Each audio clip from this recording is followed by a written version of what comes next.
Alex, je vais mettre comme on fait d'habitude dans chaque émission, un exercice que tu nous as partagé.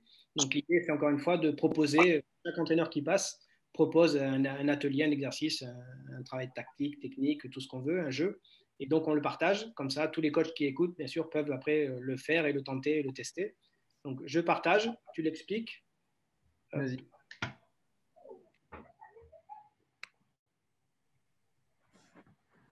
Là, vas-y Alex. Alors, pour faire plaisir à mon ami Fred Rodriguez qui doit écouter, je suis désolé Fredo, mais il faut peut-être encore avoir le bac. Non, moi je suis très sensible à toutes les formes jouées et toutes les formes réduites. Donc ça, c'est un jeu réduit à 4 couleurs. Donc c'est un jeu de prise d'information, de décision et de transition où on joue à 2 contre 1 plus un appui par demi-terrain. Et où donc l'objectif c'est de conserver. Donc là, tu as les jaunes et bleus qui conservent avec les rouges. Ils ont une touche de balle sauf les appuis comme en deux. Et donc l'objectif c'est dès que le ballon arrive, savoir où on va jouer, savoir dans quel espace se déplacer, et sur lequel on peut mettre plein de variantes sur des droits aux joueurs ou en manipulant l'espace. Et c'est un jeu qui met tout de suite dedans, qui permet en continuité aux gars de changer de statut, offensif, défensif, de presser à la perte, mais encore une fois d'avoir sur le plan informationnel, c'est très riche pour les équipes en possession. Quelles règles tu mets pour changer de zone, par exemple, puisqu'on peut en mettre plusieurs. Les changements de zone sont libres, c'est juste une zone pour fixer les joueurs, pour qu'il y ait toujours un 2 contre 1 par zone. Et en fait, l'équipe on défend par paire, donc les deux, par exemple, si les jaunes perdent le ballon, ben, ils passent dans la continuité, ils viennent à défendre.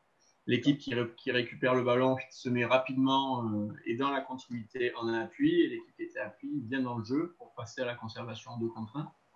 Donc ça met 4-5 minutes à se mettre en place quand les mecs ne l'ont pas fait. Et après, ils sont très, très, très demandeurs de ce type de jeu, en tout cas de mise en route. Voilà, j'avais envie de te présenter une mise en route sur le jeu que tu m'as demandé, parce que c'est pas souvent le cas. Et ça, j'aime bien. En termes de distance, tu es sur du 10 sur 10? Ouais, sur la largeur, tu as 10 mètres et 10 sur 10. Après, si tu augmentes la profondeur, là où il y a marqué 5 mètres, si tu augmentes la profondeur, ça ouvre un petit peu les angles de passe et c'est un petit peu plus facile. Après, sur 5 mètres, tu restes comme ça tourne bien. Et après, tu peux changer de ne pas jouer avec les mêmes couleurs. Ouais, tu peux mettre plein de. Tu peux mettre plein de choses à faire après en fonction de ce qui se passe sur le terrain. Mais c'est au moins que là, tu as des mecs qui sont tout le temps attentifs, qui sont tout le temps sur les appuis, qui sont tout le temps de regarder à gauche, à droite ce qui se passe. Et c'est pour se mettre dedans, j'aime bien. Ce qui est bien, c'est que ça mélange aussi la prise d'information. Donc, autant tu peux regarder le ballon, mais autant tu as intérêt de te renseigner sur ce qu'il y a autour. Et ça, c'est intéressant, ça aussi. Exactement. Et puis sur le changement de statut, si tu ne le fais pas vite et de suite à la perte ou au gain, ben, tu es sûr que tu vas courir et repasser vite au milieu parce que tu ne pourras pas maîtriser. Donc, c'est intéressant sur le. Oui. Ça peut être sur un thème réagir à la perte. Ouais, tu peux le mettre sur un terme réagir à la perte, tu peux le mettre sur un terme de prise d'info et prise de transition. Il y a plein de réagir au gain. Il y a plein de. Tu peux même, tu vois, faire sur une récup, tu peux finir sur une transition sur un but. Oui, en évolution. C'est un jeu qui est assez riche. Ouais, alors parce que la dernière fois, j'ai eu un échange avec un éducateur chez les petits. Et en fait, en mettant ce genre d'exercice, souvent ils sont confrontés à des difficultés parce que les garçons, ils ont encore un peu de mal, ils sont en voie de développement justement sur la prise d'infos, sur les exécutions des gestes et tout. Donc ce que moi j'ai conseillé, c'est d'agrandir l'espace de jeu. C'est toujours agrandir comment ? En largeur et en profondeur ou... Tu peux le faire à la limite plus en profondeur, élargir l'espace de jeu parce que en fait il faut pas créer une certaine frustration chez les petits. Ouais. Il faut vraiment favoriser justement à ce qu'ils prennent l'information, mais aussi à leur rythme, parce que chez les tout. Après, pour ce jeu là, chez les tout petits, il y a 4 couleurs, il y a peu de profondeur. Alors oui, on peut gagner comme tu dis dans la profondeur et c'est facilitant. Mais après, pour moi, sur les tout petits, il y a trop de couleurs. Enfin, c'est un peu trop. Ouais, je pense qu'ils peuvent se perdre un peu au départ, mais si tu le répètes plusieurs fois, je pense, plusieurs entraînements sur la durée, Je pense que Non, mais forcément pas mettre. Alors, on peut éventuellement enlever des couleurs, mais je pense que la réelle problématique, elle est chez certains groupes, elle est technique. Ouais. Donc, je pense qu'il faut justement agrandir un peu l'espace de jeu.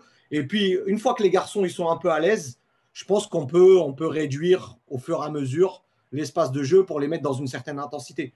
Ouais, il faut augmenter le nombre de touches aussi au départ. Voilà, exactement. Voilà. C'est le conseil que moi, je me suis permis de donner à un éducateur de jeunes. Mais voilà, on peut manipuler ce genre de petits jeux réduits. On peut le manipuler de différentes façons et on peut mettre plein de variantes pour les travailler. Ce qu'il faut surtout, c'est de ne pas mettre les joueurs, surtout les jeunes, en difficulté dès le départ pour qu'ils n'aient pas cette sensation de frustration de ne pas réussir. Je pense qu'il faut favoriser le critère de réussite au départ et puis après les mettre dans la difficulté, dans l'intensité, une fois qu'ils ont maîtrisé ce jeu. J'ai envie de tendance à te dire là qu'ils ne comprennent rien, parce que c'est compliqué. C'est ça, c'est ça. Après, tu peux le faire évoluer, comme tu as dit, il y a plein de choses. Tu peux finir sur un jeu et Ouais. cette logique-là. Tu peux avoir les 2 buts en plus. C'est ça. Tu peux faire des stop balls sur différentes lignes ou donner une orientation à la récupération en fonction de ce que tu travailles. Il y a plein de variantes sur ça. Voilà. Bon, en tous les cas, voilà, pour les coachs qui regardent,